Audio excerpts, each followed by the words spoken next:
about 3 people in this state that have heard this song before. Welcome back. It is the Vegas Take, Sharp and Shapiro. That is the Brass Bonanza, the theme song for the Hartford Whalers. I grew up in Hartford, Connecticut, and I was a season ticket holder with my dad. We had a lot of fun. So long story short, I'm at a concert like 6 or 7 months ago with a friend of mine, and we're walking around, and then all of a sudden I run into this guy, and I look at him, and I do a double take, and I say, wait a second. This guy was the Marc-Andre Fleury of my hometown for the Hartford Whalers. He played in the league for 18 years. Fantastic goalie, not just for the Whalers, for many other hockey teams as well. I mean, I can name a bunch of them right now, besides Hartford, the Hurricanes, the Canucks, the Flyers, the Panthers. Anyway, long story short, he had a hell of an NHL career. And Sean Burke joining us right now on the line, 18-year NHL veteran. Sean, I appreciate you coming on. How are you? Oh, good. My pleasure. Thanks for that nice intro. I appreciate that. No. What goes through your mind when you hear the Brass Bonanza? Well, just like you said, it was it was a big part of my career, and I had not only a lot of fun in Hartford, but I still have good friends. My 2 oldest children were both born there, and so we have a lot of good memories about Hartford. No doubt about it. Now, I know you spend a lot of time here in Las Vegas, so let's transcend to the Vegas Golden Knights. I know you've been to a lot of games. Did you ever think in our lifetime that we would see, an NHL franchise, first-year franchise that would make the Stanley Cup Finals? No, I can't say I did. And, I was like a lot of people. I think what everybody thought about was the previous expansion teams, and just the history of expansion. It just seems to take a while. Teams have to, a few years of drafting, developing before they ever have that kind of success. And so what a tribute to those guys, that management group led by George McPhee, and they did a tremendous job. And this year's proved that it wasn't a fluke, which everybody I think realized last year. It was just a very good hockey team. But even this year, people thought they'd take a big step back, and yet they've proven a lot of people wrong again. You've seen all the arenas in your career, right? I mean, what do you think about the T-Mobile Arena and how loud it gets in there and the home ice advantage? Well, there's an advantage for sure. And it's unique. There's a lot of good buildings in the league. I work with Montreal, and that's a tremendous building to watch a hockey game in. The crowd is loud in there. But this marketing that they've done in Vegas, it suits the team perfectly. That's a great experience for every fan. I actually had my family come up the other day and sit in the stands, and I went down myself in the third period and sat in the stands to watch the game. And it's electric, and people are enjoying it, and there's a good product on the ice, and that is an advantage for that team, that the fans are as into it as they are. Going back to your playing days, I mean, I know how focused you were. I mean, I watched you play for years, but when you come to a city like Las Vegas, take me back to when you were in your early 20s, maybe 20, 21 years old. You come to Las Vegas. Is that a concern? Would have been a concern for you back then? And do you think it is a concern for some of these other hockey clubs that come out here? And do you think some of these kids might be out having a good time? What do you make of that? Well, I think that, there was always a concern. When I played in Arizona for 5 years, we felt that was an advantage, especially when teams from the East would come out west and they may play a round of golf, take an extra day out west, and we always had good home records, and we had good teams, but there is an advantage. And, I think, though, that guys are very focused and disciplined. And, this in this day and age, the athletes are a little bit different. These guys are almost like machines. It's year-round training, and everybody watches what they eat better and, right, and better conditioning. So, there's never going to be anybody that comes to Vegas that isn't a little tempted to have some fun. I mean, it's just a great place. But these guys are pros, and sure, they're all going to have been there a number of times anyway, so I don't think there's a big issue with that. And I'm not asking you to dish any dirt, not with the Canadians today or any other franchise, but back in the day when you were playing, can you recall a night where a team, you don't even have to tell me what team or what year, but a night where maybe a good portion of the team went out and have a good time, and maybe you guys weren't feeling very good the next day, the day of a game? Did that ever happen in your career? Well, it happened. Yeah, of course it did. But there was times when that was needed. There was times in a season when your team got in a slump, and we used to say, maybe we got to mix it up a little bit here and go out and play a little guilty. And So, it was never anything crazy. I mean, you had a whole day the next day, a morning skate, and then a nap, and you get ready for the game. But it's a team sport, and the bonding and getting to know your teammates makes a difference, because when you get out on the ice in the evening to play a game, you have to have each other's backs. And the better you know your teammates, the harder you're going to play for each other. So there's always value in spending time with your teammates, and once in a while you blow it out a little bit, and it's always good for your team. No doubt about it. If you're just joining us, 18-year NHL veteran goaltender Sean Burke. Okay, Sean, there's no better person to ask this question than you. What do you make at his age, Marc-Andre Fleury, arguably playing some of the best hockey of his life? Last year, it was incredible, and he's had a hell of a year this year. However, you know what the situation is with him with all the concussions. You want to make sure that he's healthy. What do you make of his career up to this point and what he's been able to accomplish and what he could still accomplish this year? Well, it's been an outstanding career, and he's a guy that came into the league obviously as a first overall pick, pressure and all the things that go along with that. And boy, has he handled it well. And he easily could have at this stage of his career kind of cruised into the sunset and took it easy and played and really didn't put himself in another situation where now with an expansion team, he's the face of the franchise. He's come in there.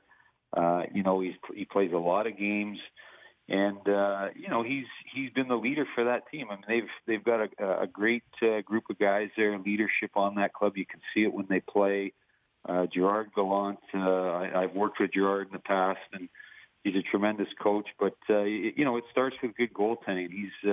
He's definitely a guy that's been able to give that team confidence every night when he plays, and that's so important for a team. No doubt. I want to ask you maybe if you could compare and contrast last year's team to this year's team. Of course, you lose James Neal, you lose Perron, but then we get a great pickup, a guy like a Stone, who I think has really given this team kind of that surge that they needed late in the season. How would you compare this year's team from last year's team, and do you think that this year's team has the ability to go perhaps as far as what transpired last year to the Stanley Cup Finals? Well, that's always a hard one to predict, because the league there's so much parity, and there's a lot of good teams. In the West this year, I've watched a lot of hockey games. There's been different times in the season where I would have said, hey, I picked this team to come out of the West, and then it changes. As we all know, a couple injuries can make things totally different overnight. But, the one thing about Vegas is they didn't this year have the advantage of surprising teams, and yet they've found ways to win a lot of hockey games. They're just a good team. They're a deep team. Their defense is mobile, and we already talked about Fleury. So when you look through their lineup, there's not a lot of weaknesses. They've even got, I guess, what you'd be considered a little bit of an old school fourth line, which very few teams have anymore. But it's very effective for them, and I think as the playoffs move along, whatever happens, there's not going to be any games easy games when you're playing Las Vegas. No doubt about it. I'm sure you would agree. One of the most intriguing matchups, and there's quite a few, but it's an intriguing matchup here, right? The Knights and the Sharks. A lot of people are saying two teams evenly matched. The odds certainly say that here in Las Vegas, and it is a rematch of last year in the NHL playoffs. I mean, and again, I'm not necessarily asking you to predict it, but what type of series do you think we're going to see, and do you think this one certainly has the potential to go the distance, maybe 7? Well, it definitely does, and I think San Jose for me has been one of those teams most of the year that I could say I could see them coming out of the West, and then they've run into a couple injuries which they didn't have for most of the year, and when you pick up a guy like Karlsson and you already have Burns, that's a pretty formidable defense, and if that team's healthy, they've got a lot of weapons as well. So, what a first round series. I mean, that's a classic. People might remember that series no matter who wins it, even after the Stanley Cup Finals are over this year, because I predict that will be one of the series that has a chance to go the distance. But if nothing else, it'll just be great hockey. It'll be great pace, and there's a lot of superstar players that are going to be in that series. No doubt. I want to go a little bit back to your career, if I may, and for just joining us, 18-year NHL veteran Sean Burke joining us. After you retire, back in 2016, as you mentioned, you joined the Montreal Canadiens as a scout, but this must have been a huge honor for you to be announced as the general manager of Canada's men's hockey team for the 2018 Winter Olympics. What was that experience like for you? I would imagine you were very humbled by that experience, and it must have been quite an honor. Oh, definitely an honor. Well, when I retired, I worked in Arizona for 7 years before I joined Montreal. So I was in coaching and management here, and it was time to move on. And I was, very fortunate to get to work with an organization and work currently with an organization like Montreal. The tradition and the history, and I'd never spent a lot of my career, or very little of it, in a Canadian market. So just working in a Canadian franchise is sort of a totally different experience. But I've always played a lot of hockey for Team Canada, played in 2 Olympics, and so to then have it come full circle and to be able to get the opportunity to be the general manager was definitely an honor. But it was a lot of work, and for me and the group that we had and our management team, we worked extremely hard. The players, everybody knows it wasn't the NHL, the top NHL players, but these guys that played, it was the highlight of their careers, and so to be a part of that was special for us. Yeah, no doubt about it. Quite an honor. I wanted to ask you a little bit in your playing days, who was the one guy that you dreaded in a breakaway? You versus this guy, and you said, no, you don't want that to happen. Who is the guy? I don't want to say feared because you were so tremendous, but who was the one guy that you said, oh boy, I don't want him to get a loose puck and it's just him and me and a lot of empty ice? Who was that guy? Yeah, well, you know what? I will tell you, that is a pretty easy question for me to answer. It's probably a guy that I heard you say, you would go to games with your dad as a kid, so you'd remember Mario Lemieux playing. Oh, of course. And, yeah. And for me, Mario was, he was the most frightening guy to play against, especially on nights when you could see in his eyes he had a little extra that night. And, no disrespect, to Wayne Gretzky, is the greatest player, in our generation and probably of all time. But I played much more against Mario because I was in the East for the first 10 years of my career and saw him many, many times. And it was never enjoyable to get ready for a game knowing you were facing Mario that night. Sean, so you're telling me early in the first period, it could be maybe the first 5 minutes, maybe one of the first shifts for Mario Lemieux, and you could tell right away if he was locked in and you guys might be in some trouble? You knew that? You got that sense? Oh, absolutely. And in those days, and it's still the case now for some players, but it's a little bit different. There were nights when you kind of want to leave a guy alone. And just, I remember there was nothing worse than Mario on the first shift of the game or first couple shifts. One of our defensemen would come across and try to hit him or get him mad or wake him up a little bit. And that's when, you knew right away that he was going to be into the game that night. So there was nights when you hoped that he might just cruise through it, but that didn't happen very often. As players of that caliber, it never really does. Sure. So for me, he was, and what a credit to our game. I mean, he's such a great ambassador for the game, and obviously he's had a lot of success since he stopped playing as well. Yeah, no doubt. Unbelievable legend. I want to go talk a little bit about fighting in the NHL because back in the early mid '90s when I was a Hartford Whalers season ticket holder, a lot of fights. It would be on a regular basis, right? We'd even see goalies get into it sometimes. I think I saw you get into a few of them in the Hartford Civic Center in the mall, and it was exciting to watch. Don't get me wrong, I loved it, especially as a kid, and I still do now, but it just seems like in this day and age, we're not seeing, you still have those enforcers, right? We still have those on every team, but we just don't see the Ty Domies anymore, or the Chief, Scotty Daniels back in the day, right? We don't see those, or Stu Grimson. We had Stu Grimson on the Whalers as well, of course, your former teammate. Why is it that you think we're just not seeing as many players dropping the gloves like we used to? Well, there's a couple reasons. I think the most obvious now is the concussions and the awareness that everybody in sports has of what happens to players if they suffer multiple concussions and some of the issues, very serious issues that they'll have post-career. So I think that's the number one reason. Excuse me. Obviously, the game has changed. It's got quicker. There's very little room out there at any point in the game.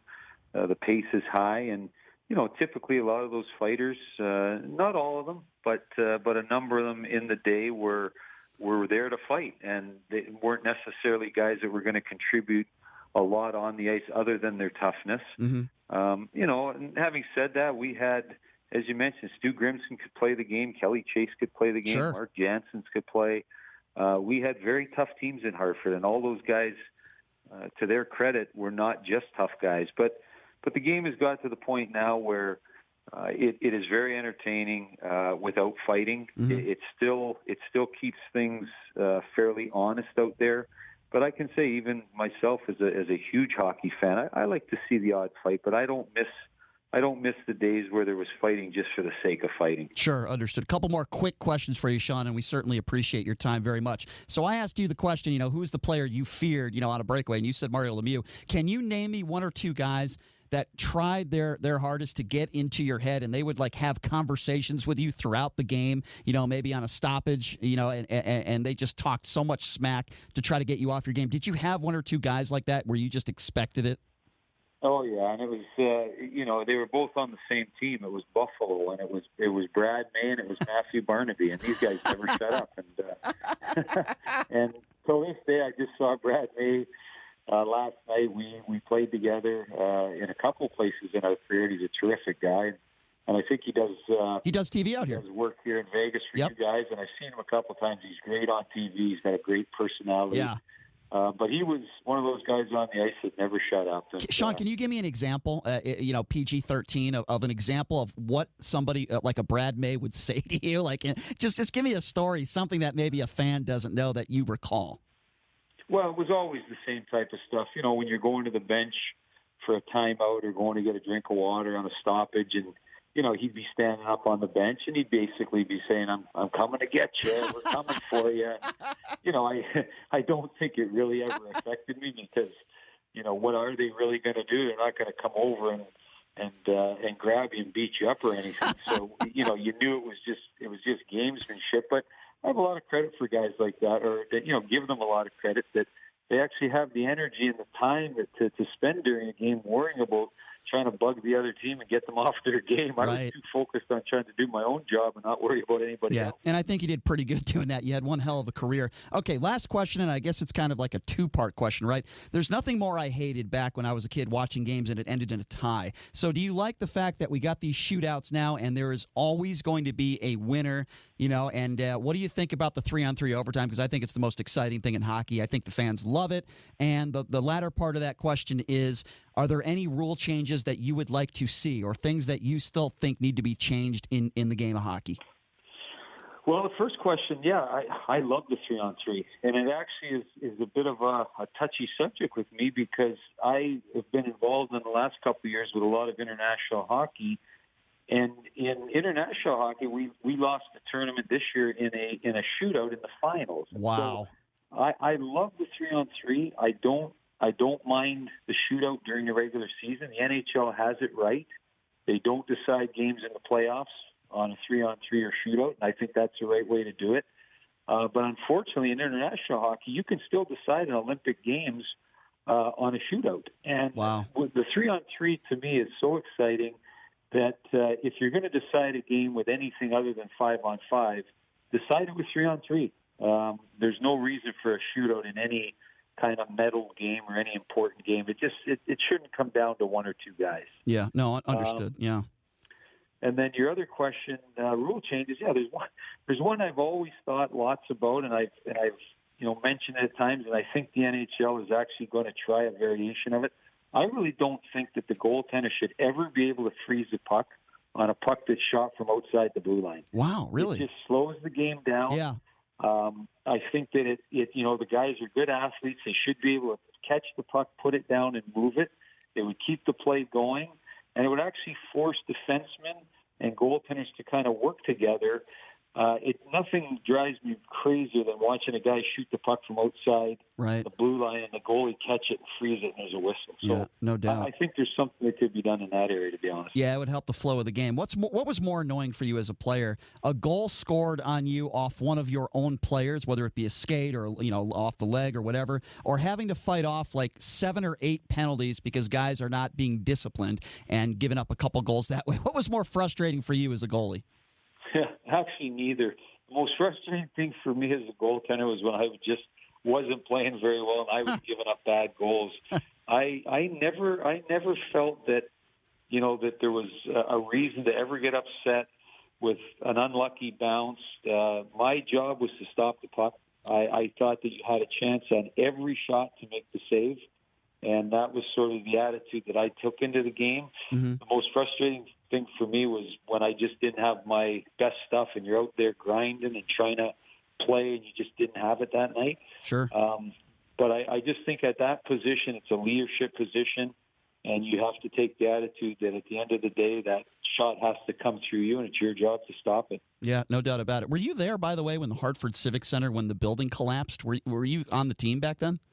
I was not. That was just before. Okay. Is that what you're talking about when the snow, yeah. the snow on the roof? Yeah, when the roof collapsed. That was a little earlier than I was, just before I got there. When was the last time you were in Hartford, Connecticut? I'm just curious. I was in a couple of years ago. I'm going back this summer. Really? Going back for a wedding. A good friend of mine that was one of my best friends when I played there, and it's continued to be. His son is getting married. Oh, cool. And I'm going back. But I've also been in Hartford to watch a game, not this year, but a few years back. And unfortunately, at the end of my career, I was sent down in Tampa. John Tortorella had enough of me and wanted to go down to Springfield, and the feelings were kind of mutual between us. So I ended up down in Springfield and got into Hartford quite a bit that year just to visit a good buddy of mine.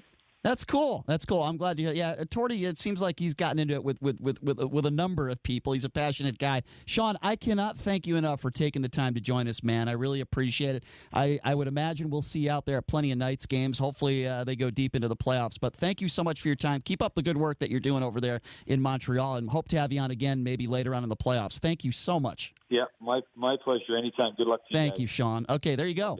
Former NHL goaltender, 18-year veteran. Sean Burke. That was kind of cool for me, too, because he was, as I said, he was the Marc-Andre Fleury of Hartford when I was a Hartford Whalers season ticket holder. He played for a lot of I almost said ball clubs, played for a lot of teams.